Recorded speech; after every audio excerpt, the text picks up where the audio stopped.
Dr. Gary Wohlman, PhD, the presentation doctor, is a seasoned, highly experienced speaker, trainer, and author, and internationally recognized communication skills coach, specializing in presentation skill training for a wide cross-section of the professional community, including those in leadership, managing directors, executive management teams, presenters, performers, and entrepreneurs.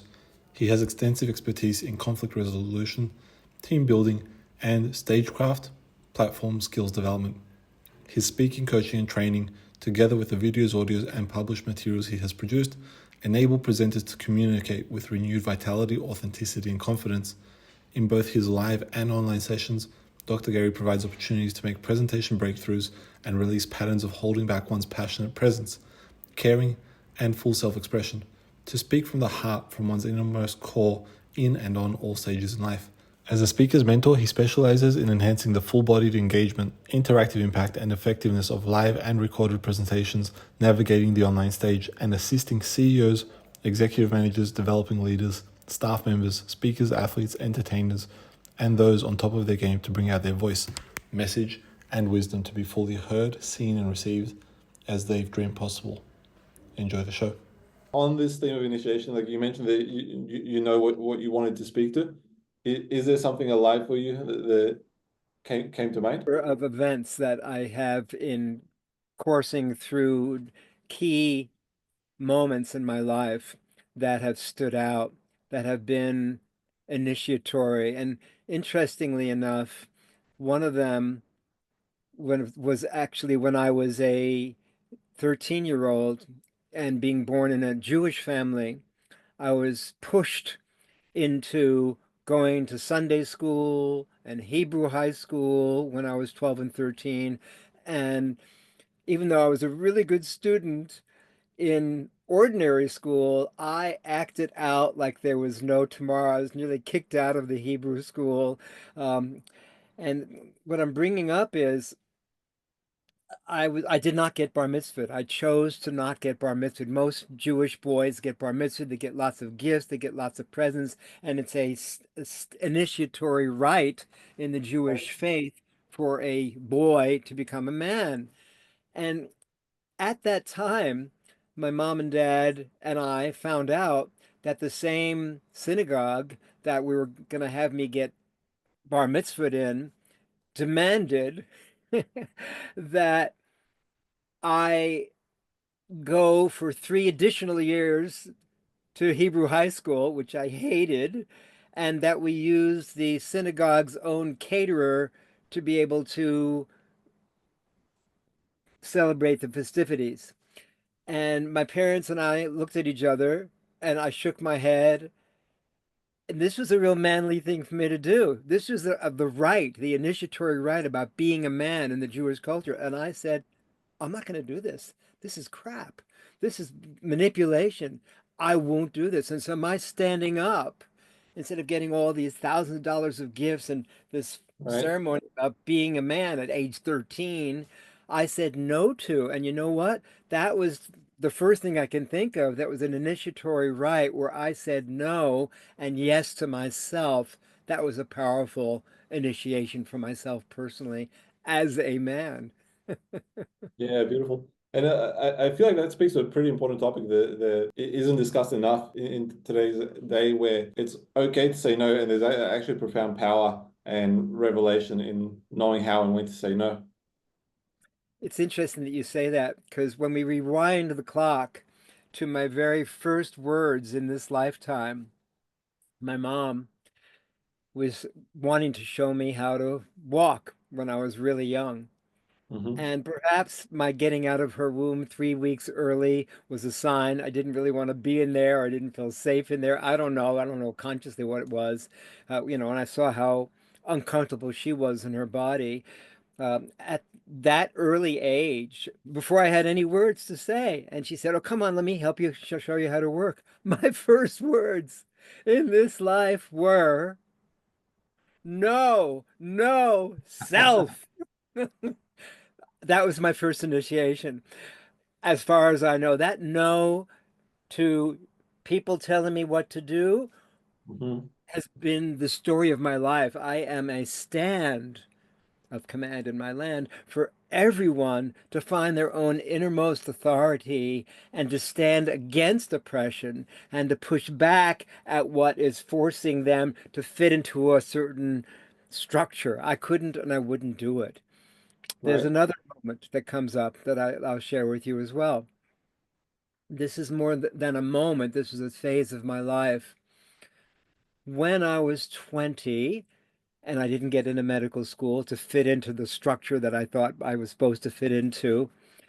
And I moved from the East Coast of the United States to the West Coast. I became familiar with all kinds of body therapy methodologies. Before I became a body therapist, I had all kinds of sessions, and out came all of this tightness in my body. Out came all of these emotions and self-talk that were holding my tightness in place to fit into the form that my parents wanted to be in. And then underneath that, one level underneath that, came out all these paintings and songs and plays and my ability to be really creative.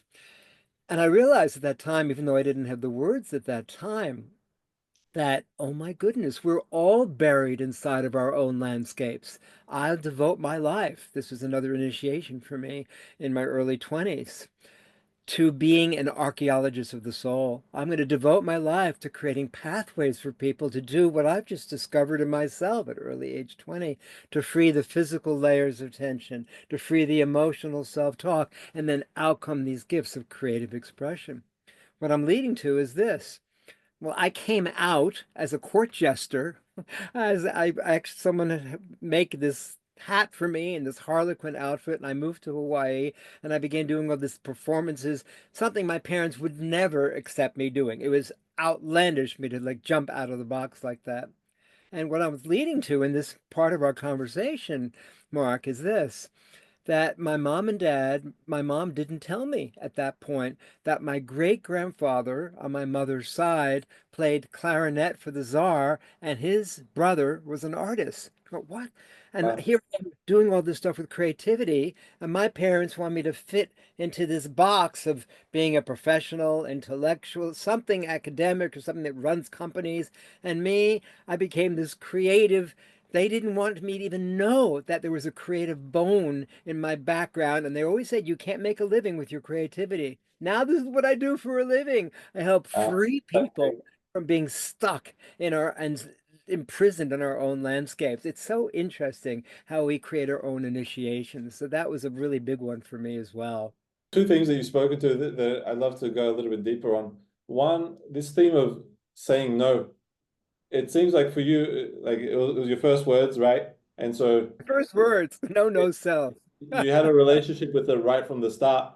For people who have an awareness that they should be saying no in certain situations, but still seem to fail those tests. Do you have any words of encouragement for how they can develop the internal fortitude, clarity, awareness, Yeah. structure, so that they can say no?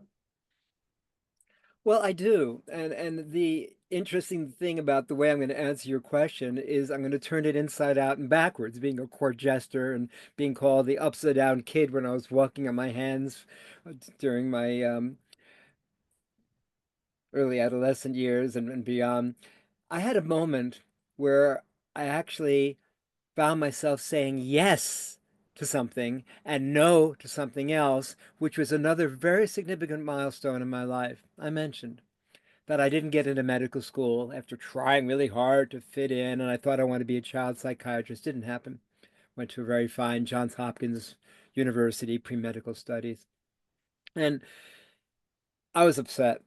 I applied to 50 more medical schools the next year, and I was constipated the whole time. This was not going well with my physiology. My body was saying, no, this is not right, but I didn't get it.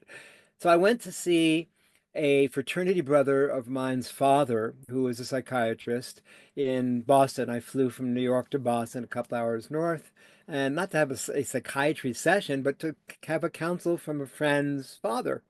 Yeah. And the guy looked at me and he heard me talk about why I wanted to be a doctor. And he looked at me and he said, son, I was just 20 at the time. I have to tell you what I see in front of me. I see someone, you've just talked about the security, the prestige, the money, the power, the position, all the things in society that we're told about, and someone who has that status of being a doctor. Yeah, we're not accepted in medical school the first year. You're applying again the second year.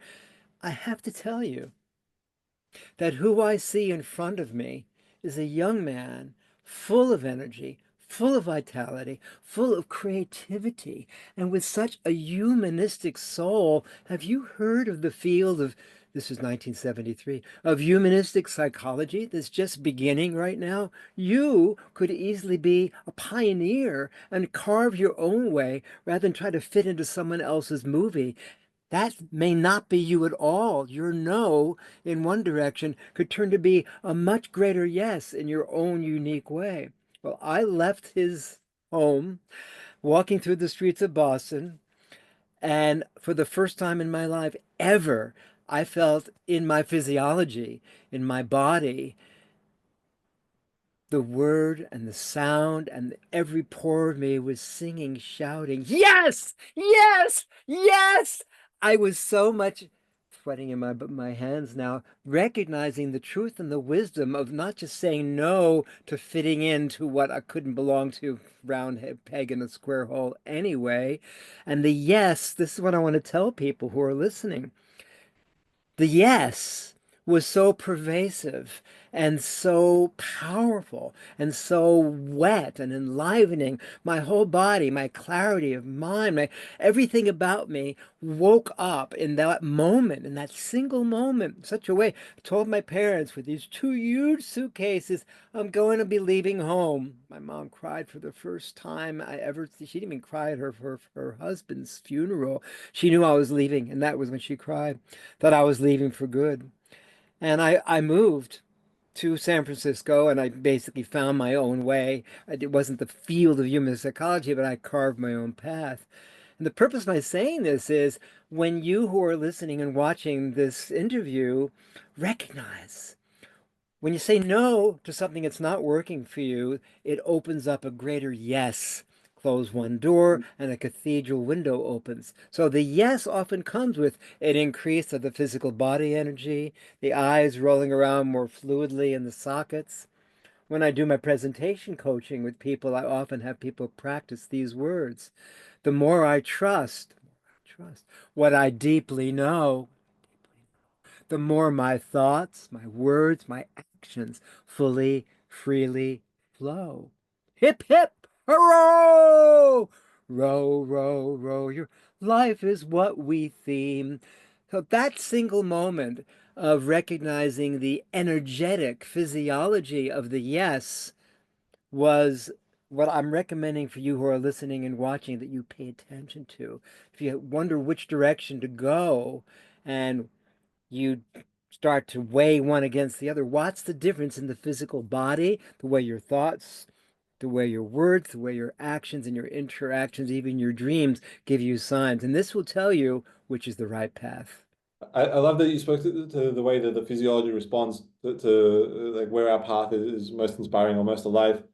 And I feel like it also speaks to the notion that, at least what I've experienced in my journey, is that if I've said yes to things that were not a complete yes, not a hell yes, but that it was just a partial yes, oftentimes I'd find myself in turbulence that was not like the ideal outcome, right? I'd find myself some steps down that pathway, and then I'd look back and I'd say, you know what? I actually should have said no to this. Whereas, so for me, I've got this general rule that I apply that I say that if it's not a complete 100% yes, it's a no. And in me offering that no, it allows the space for, like you said, that bigger door to present itself and something much more marvelous and beautiful to open up for me. I could not plan to become a court jester. My father looked at me in my early 30s and said, what did we do wrong? We sent you to the best camps, the best schools. We've given you the best education.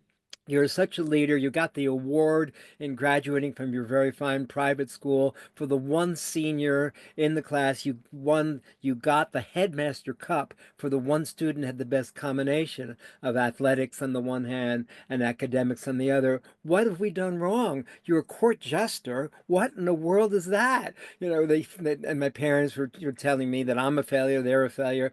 Yet by moving into that path and finding my own way, I have carved my own path in this life as a transformational body therapist. I've created my own unique method of more than a doctor. I found my way. Of course, I got a doctorate, so I still call myself doctor, to Right. be able to stretch the muscles of the body while speaking in rhyme like Dr. Seuss at the same time, to take people on a catalytic journey, a vision quest through their self-talk, and in minutes transform their relationship with their body, their communication, their relationships, their creativity, and their contribution to humanity. This has been my life path, my mission, and I'll be 73 in 2 weeks. It's kept me so alive and so connected and so young, not just at heart, but physically. And it's because I found my own path and I've stuck to it. I would not allow myself to go 80% or 90% to someone else's movie. No, it's always been 100% full frontal.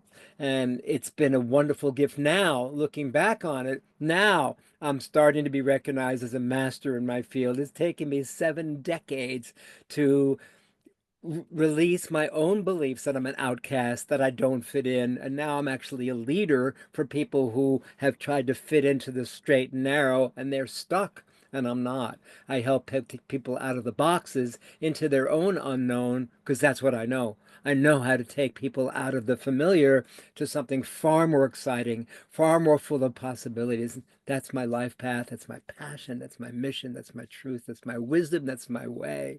Hip, hip, hooray. I I love having this conversation with you, particularly because the conversations I've had up until this point have been with men that are in their 30s, 40s. But to see your journey over a lifetime and the way that those decisions have stacked up over time to have you at that point of mastery is really inspiring to listen to. But what I'm curious Thank you. about is when you found yourself, for example, you mentioned the court jester phase of your life, Yeah. the projections and judgments from family. I'm guessing from perhaps from some of your friendship circles, etc. How did you navigate those times? I kept thrusting myself into what inspired, nurtured, and empowered me. And it was often being creative, writing a song, singing the song, performing the song, engaging with an audience, feeling a deep connection as the muse, as the minstrel, as the shaman, as the elf, as the court jester, troubadour, herald. That took over the self-doubt and other people's judging me because I had such powerful interactions. I remember one day I was performing in Honolulu in my early 30s at the Colony Surf classy restaurant, a place I used to love to go to breakfast. And there was an evening event. I was hired by JJ Productions during those years in my early 30s as the court jester to perform at parties and events and openings of shopping malls and to do participatory storytelling and weave the living legends of the culture in artists in the school programs. I just loved it. And there's this one woman, I don't even remember her from this presentation, this performance that I was doing at the Colony Surf restaurant, who saw me a few months later. It was probably at the Winter Circle Breakfast Club on Tuesday mornings in Honolulu. I went religiously. And she turned to me and said, I know you. You performed at the Colony Surf a few months ago. I said, oh, yeah, yeah, I remember that. She said, you turned my life around. I said, what? Yeah, you turned my life around. I said, how did I do that? I was just performing, I was having a good time. He said, no, you weren't. You touched in me the feeling that if he can do it, I can do it. I don't have to be a perfect performer to tap into my creativity. I can be perfectly imperfect and tap into my wisdom, my intelligence, my authority. You're doing it, and you're doing it in this ridiculous costume. And frankly, it so inspired me that I'll never be the same. So these are moments that for me allowed my telling to be compelling, to realize that instead of listening to other people's objections, I listened to where I was being able to be meeting others and where I felt met myself. And that continues to this day, even more so, because now I have 7 decades behind me of practice, of being the fool, literally the professional fool. Charade La Charade was my stage name with Living Legends. And I use the same gifts today of improvisational theater to help people who are frozen, who are Hmm. speakers, entrepreneurs, heads of companies, young people who are, they've got a vision, but they don't know how to bring it out, or they're very physical, and they don't know how to communicate it, to connect the head, the heart, the guts, the foundation. And to Right. me, this is, even in my book, Get Up, Stand Up for Your Life, this is what has turned around all of the doubt and blame and shame and anger and pain that I've carried as a soul, as a man, as a human in this life. And I found ways to turn it around. My vulnerability is my strength. Our vulnerability, our caring, our sharing, our humanity is our developing strength. So now I have practices that in large audiences, and when I do this on stage as a speaker, I'm able to help transform people's old beliefs and stories and thinking patterns. Fresh stories, new glories, we dance and sing. Yes, we are remembering. Yes, we are awakening. So this has become a much more powerful way of moving forward in life than navigating, as you just asked me, through people's slapping me in the face and go, "How dare you shun our family? And you're an embarrassment to what we thought we brought you up here for." No, I came here to follow my path. And Yeah. so this has been a great lesson for me. And now I'm teaching this to people who are stuck in the same way I was. You've lived this literally through the clown jester phase, but I feel like you spoke to something really important there that perhaps a lot of people get caught up in and perhaps even trapped in is the notion that like everyone to achieve a level of mastery has to at one stage accept being a fool, right? And to be at that starting level where they know nothing and they allow themselves to play with the creative forces of life and to build out their skill set. You did it by embracing the character literally, but I feel Literally. like so many people that hide in the shadows of being a fool and never allow themselves to create and to create momentum with their creativity out of not being at a certain level that they like to be at. Well, it's interesting that you say that, Mark. I remember one moment when I first moved here to Australia. Before I actually moved here, I started visiting when I was in my early 40s, in the early 90s. And I was the first international presenter for the first national conference of the National Speakers Association of Australia. And in this one event, I remember there was a particular man, he's since passed over. His name was, still is his name, Jack Hone. And he was a very tall, dignified, ambassador like looking man. And he was a world class speaker, went all around the world. And my whole approach, being hears from the audience, mostly national speakers, who here is ready to share something that's been in the way for you about really connecting with audiences as you've always wanted to. And he turned to me and he said, "Well, I've been afraid that I'll look like a fool." That's why I'm bringing this up, because you brought it up and it's exactly what happened. I said, "Oh, really? Well, that's so interesting. I just happen to have my jester's hat right here. And I'm going to ask you if you could please put it on.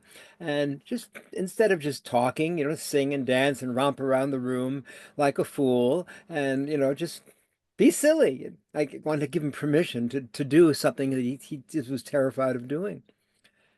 And he couldn't do it. He took the hat off right away and he got teary. And he looked at everybody in the group. He said, "You know what? All you guys here, all you women here, I've known you for my entire career. And I've been able to fool people in audiences all over the world to see me as the ambassador, someone they put on a pedestal. Yet the truth is, what I'm really afraid of, and he got also soft and teary-eyed himself when he said this, it's not about being a fool. I've been afraid to share how much I care.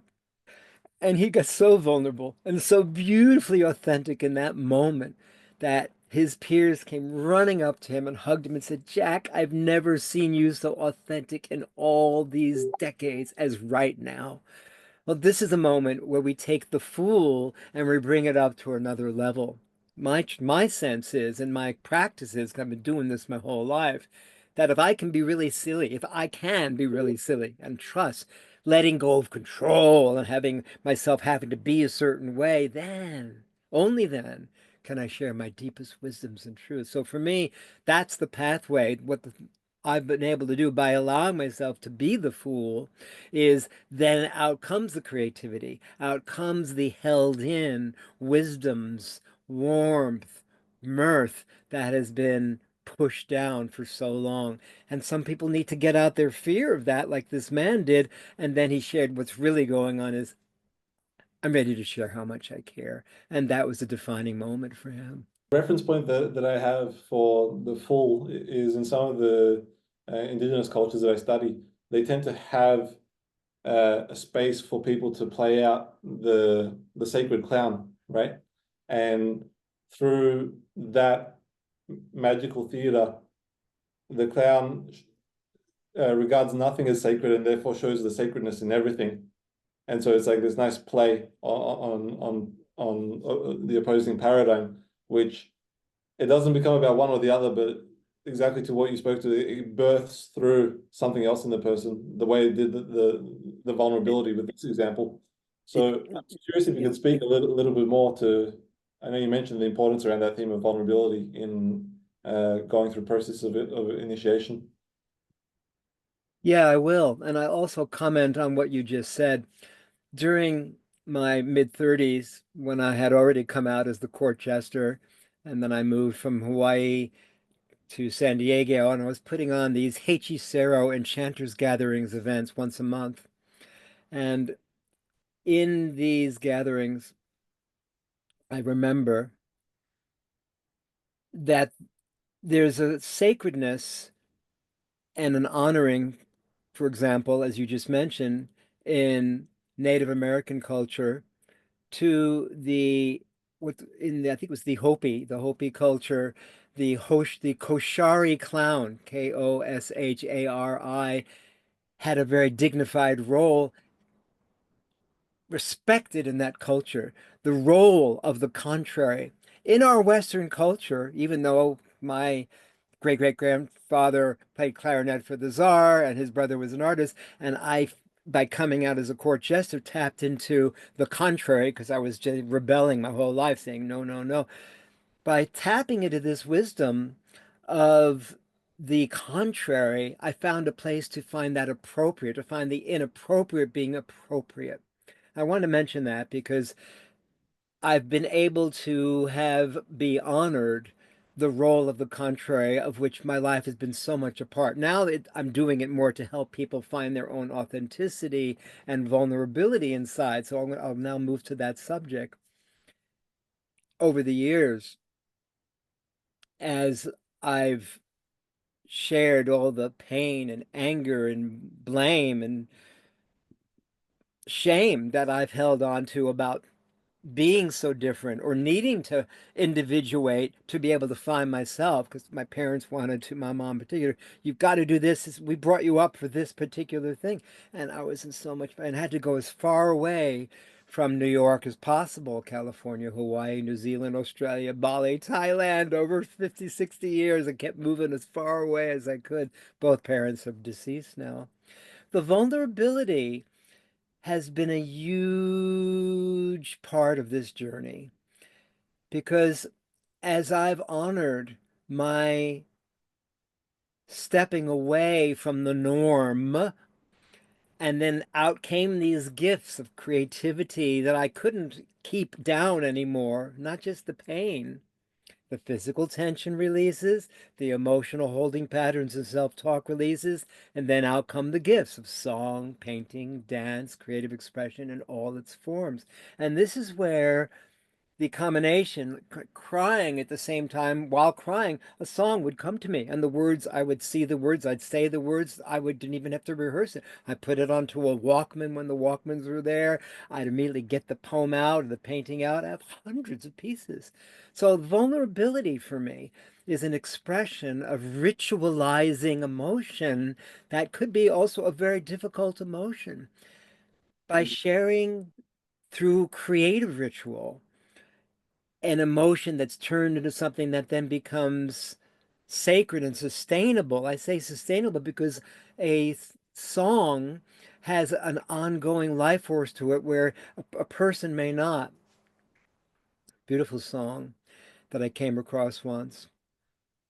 Oh, the wind, it is a sail that harbors through the winter. And the sail, it is a door that bids the song to enter. So let us sail the sea, good friend. Let us sail together. The singer lasts a season long, and the song, it lasts forever. So that taps me into the vulnerability that's sustainable. The song lasts forever, but the singer does not. And in that vulnerability, one of my favorite expressions when I'm working with people, whether it's a body therapy session or someone who's standing up on stage and they're crying and they're feeling their deep caring for souls and parts of their life that they denied, I ask them to say these three statements. First, sharing my caring is my strength. It's easy for people to say that because that's the first thing we can come to release that mask that was there. Second statement, sharing my vulnerability in a softer voice is my strength. Most of us have at the beginning an image, I did too. Vulnerability. If I'm vulnerable, someone's going to step on me and take advantage of me. No, no, no, no, no, no, no, no. Courage to claim it, courage to claim all that threatens to totally annihilate one's soul. And then out comes what is indestructible from within, but not out of being strong like John Wayne, but by allowing the tenderness of these feelings to show that is something that we all can connect. We pay actors and actresses millions of dollars to share the emotions that many of us are terrified to share. And then the third statement is sharing our common humanity. This is our developing strength.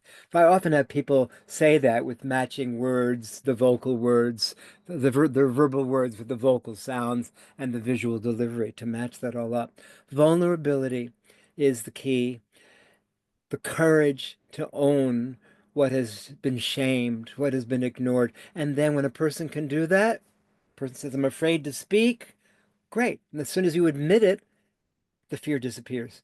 At least you're able to own it. So this is the power of vulnerability. I remember in one of our previous conversations that we had, you mentioned overcoming a situation that I'd imagine would have put you in quite a state of vulnerability with your health. Are you open to sharing about that? And specifically, what I'm curious about is, from what I've observed in this conversation, is you've deployed your creativity and numerous times in ways to help you to take that next stage in life. I'm curious how like all this creative expression supported you during that time. Yeah. 7 years ago, in September 9th, 2016, 2017. I'm forgetting the date now. It's probably a good thing. Anyway, around 7 years ago, I was feeling a lot of pain in my leg. I didn't know what it was. I thought it was some kind of herniated or a disc because I had ruptured a disc a number of years earlier. And it was just painful. And then one morning I was supposed to give a very large presentation for hundreds of people. It was being televised, and I could barely get out of bed. I did anyway, because I'm a very willful guy and very powerful in my ability to make things happen. I got to the presentation, I did the presentation, and someone saw me who was familiar with me from an entrepreneur group that I was in, and said, Gary, I think you better get an MRI or something with my chiropractor. This is more than a muscle injury. There's something really, really not right. I could barely like even walk across the room. I had to like hold on to banisters and something was really going on. I did have her MRI and I actually had a test that allowed me to get tested then about a level of infection in my body. And the ordinary measurement for this test, creative reactive protein, CRP, that's the name of the test. The normal is 4. I had 400. They turned to me and they said, you have got a huge staph infection. And in about 4 or 5 hours, you're going to go into, I don't always pronounce it right, sepsemia, and you're going to die. So we're going to do emergency spinal surgery on you today, and we'll save your life. Well, they operated on me that day in the hospital in Melbourne and the Alfred Hospital. And 2 days later, I'm laying on my back with stitches all the way. I had a laminectomy. They had to remove part of one of the third lumbar in my spine because it was so deeply infected they couldn't save it. And the doctor, the surgeon, came to me and he said, "Did you know how close you were to the end? You were in so much pain. Did you know you were going to die? It just like in hours." I said, "No." And he said, "Well, we thought we were going to lose you on the operating table. And frankly, we thought the best we could do for you is you'd come out as a quadriplegic." I went, "Oh my God, thank you for not telling me before I went into the operation." Well, this is what I'm leading to answer your question about how I turned this around and this moment of vulnerability and courage and creativity, how I used all this. Well, I was laying on my back and I was listening over and over to inspirational stories and poems, plugging myself in to that. And I still had a thought about myself. I'm never going to be the same, this wild, amazingly acrobatic human, not even being able to like walk or dance again. I felt like I was a gimped version of myself and an abbreviated version of myself. I felt terrible. Yet something happened. Something broke through in the breakdown. Something broke through. I decided in those moments that any time my body would break down, my finances would break down, a relationship would break down, or I'd lose something, or anything in my life that would break down, I choose an upgrade. I choose a higher version of whatever I thought I lost. And you know what? This has been my working, worshiping philosophy that I practice all the time ever since. I lose something, I get a higher version or a better model. And you know something? It works really well.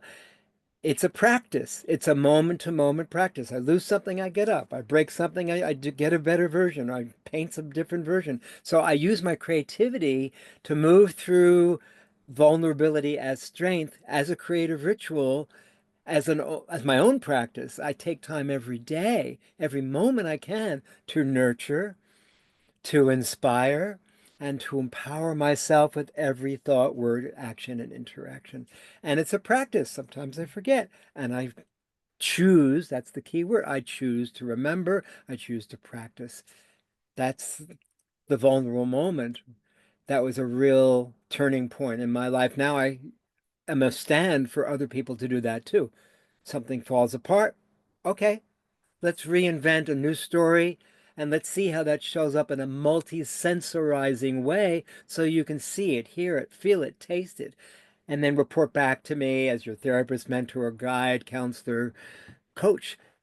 so that you know, ah, this is what I notice is the new me coming through. And then it happens more easily because people have someone to report to. So I have all these tools that I practice on my own and that I'm helping others to move through the most awful experiences in a way that there is a feeling of guidance. One, by trusting the unknown.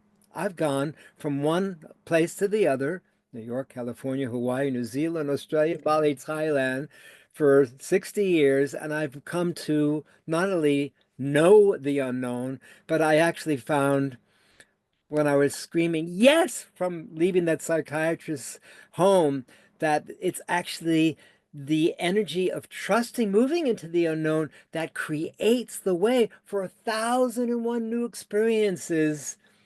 The boat is not safe at the harbor. You take it out of the familiarity, I won't call it the comfort zone of the harbor, and then by trusting moving into the unknown, by trusting moving from the skid of I don't know what's coming next, by following the energy of yes, that magnificent miracles manifest with momentum, magic, and maybe a bit of mischief as well. Mm.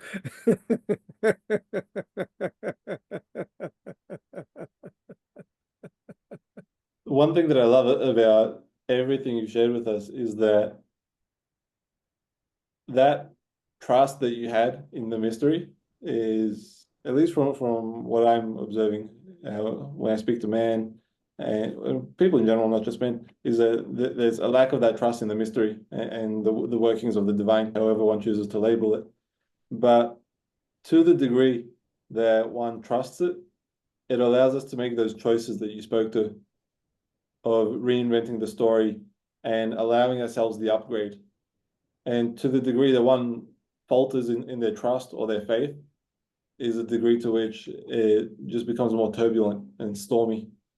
And so I feel like there's this dance of how one moves through an initiation largely Mm. depends on their trust or like their internal faith or fortitude that allows them to apply themselves consciously in these challenging situations. This is fascinating hearing you speak this and to actually hear you speak into these words and talk about the mystery, the sacred mystery. You're quite psychic, intuitive. You must know that.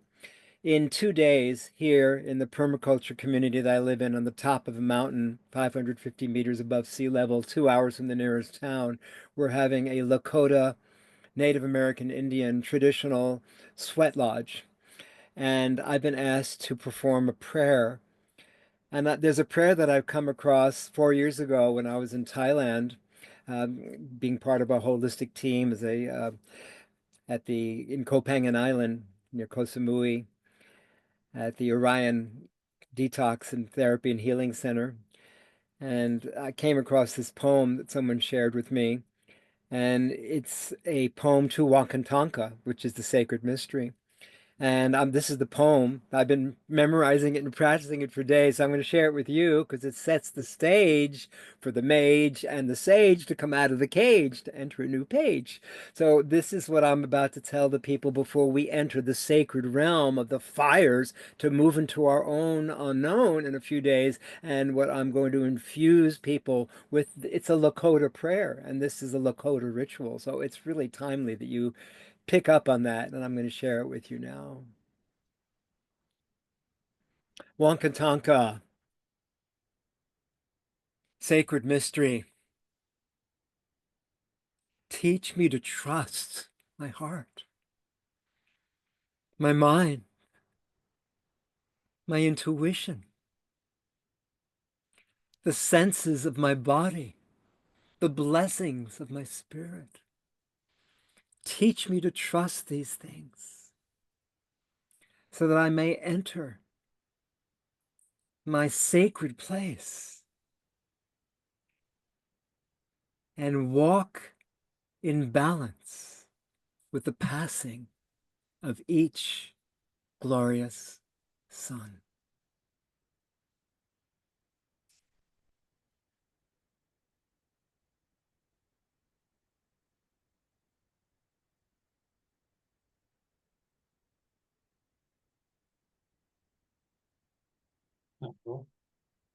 In sharing, yeah, prayers like that, poems like that, songs like that, something magnificent emerges.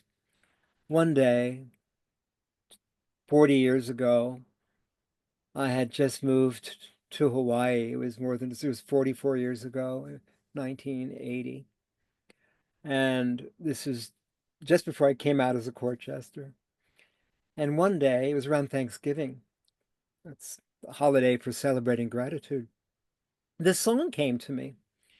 And I've sung the song many times since, hundreds of times. It came through me. I didn't write it, it came through me. And when I sing this song, particularly as you can see I'm doing it now, slow down and feel the presence, the singing that's presence through me.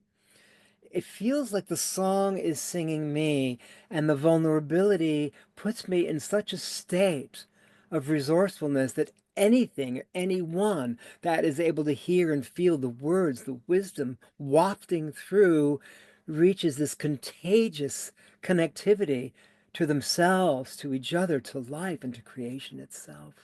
The song is the song. It's called Grateful. It goes like this.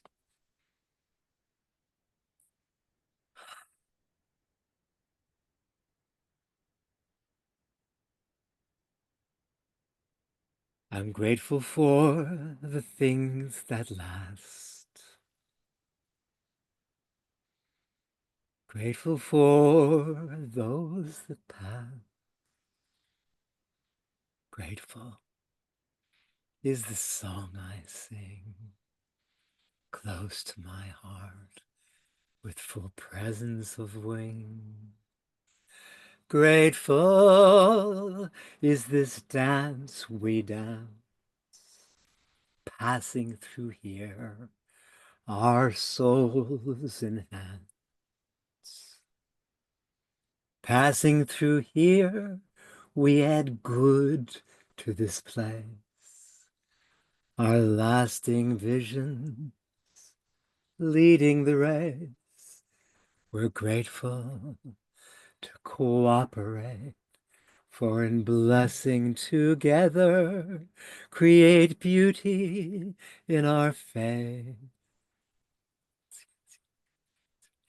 An awakening, radiating joy, joy, joy, joy, joy, joy, joy through each other.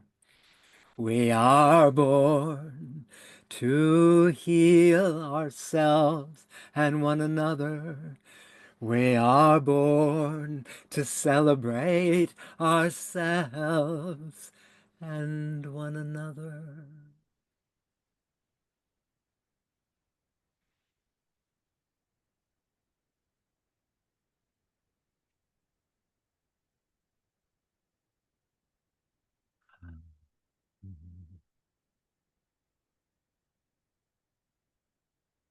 Thank you for sharing that one, Dr. Gary. And I feel like that's a beautiful way to cap off our conversation here. I've got the links to the work that you do, but if you'd like to take the opportunity to share with people who listen to this, that would like to engage with you, what you're offering at the moment, and the best place for them to find you.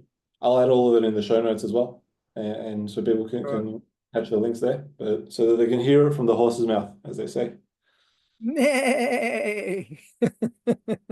Yes. No, yes. Nay, may we, but yes, yes, we. This is what inspires me the most, having moments like these, Mark, to connect with fellow souls in this life these days, living on the top of a mountain, 2 hours away from the nearest town, 550 meters above sea level. I spend most of my time engaging with souls in this interactive online format. And in so, I offer opportunities for people to engage and to disengage from the prisons and the walls and the traps of fear that so many of us are accustomed to. I'm not going to call it a comfort zone. I'm going to call it a discomfort zone or a familiar zone that so many of us are used to, and we think that's real. It's just what we're used to. So in creating new stories, fresh glories, we dance and sing. Yes, we're remembering. Yes, we're awakening. I love creating moments to assist fellow souls. One, to free patterns from holding back.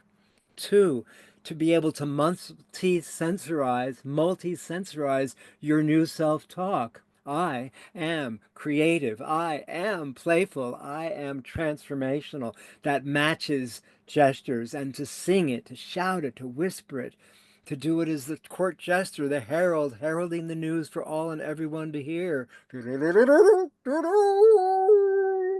good news is when they speak, they are creative, playful, and transformation. So I have people match these gestures so when they speak, they're getting into the zone in a commanding standing, so their telling becomes compelling, welling, and swelling. I love doing this on stage. I'm doing more and more keynote presentations, breakout sessions at conventions around the world. This is a new phase for me to actually be traveling out and at the same time to help people traveling in. Because my message is it's an inside job. By going in, then we can really go out. So I love showing people how to navigate through this online space to be able to punctuate one's points, whether it's on the online stage or the physical stage. So the choreography of the messaging becomes recognizable when I speak to different places, like moving from this direction to this direction.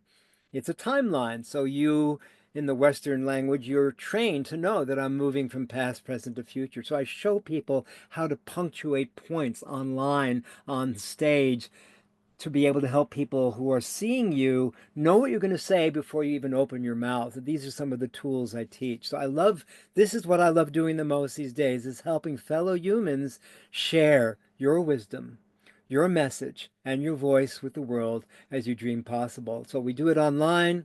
We do it with one-on-one sessions. I do group sessions. I do webinars. I do group sessions that are also for companies and for executive management teams. And I love traveling, going to conventions, international conventions. I'm just on a new phase right now where I'm having many, many opportunities suddenly emerging after all these years to do exactly that. I'm suddenly being recognized as a total master in this realm of embodiment in my own unique way. That is so different. And so much helping you recognize what's exceptional in you. So this is what I love doing. drgary.club, drgary.club. There's an opportunity for you to have a complimentary discovery session with me. You see the name right here on the screen, The Presentation Doctor, my other website, my presentation doctor, spelled out, .com, will take you to many more interactive videos, a lot of content that gives you opportunities to break free. And there's many other ways to connect with me. Also, my YouTube channel. We'll put some of that in the chat. You are able to connect there. You'll see live presentation breakthroughs like the ones we're talking about, and performance art. All of the ways we're speaking here today are then to bring your message to life as never before. Awake, awake, opening the door, remembering what we came here for. And this is where it all begins. Beautiful. Dr. Gary, it's been an absolute pleasure. Thank you so much for joining us for the session. And Pleasure, yeah, Troy. look Thank forward you, to hearing Mark. feedback from everyone. I'm sure they're going to get a mountain of wisdom out of your 7 decades. Thank you so much. We'll connect again soon.